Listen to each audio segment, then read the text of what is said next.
The family of a teenager killed in the Antioch school shooting is now getting $300,000 in a settlement against Metro schools. Josselin Corea Escalante here was killed in the school's cafeteria in January. The 16-year-old's family sued the district, claiming they should have known the shooter had shown violent behavior and that they should have taken steps to then protect students.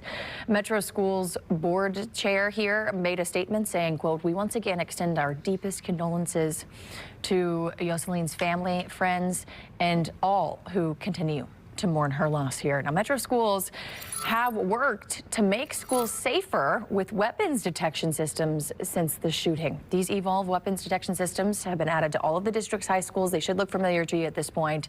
They're now being installed in all middle schools in the Metro Nashville School District.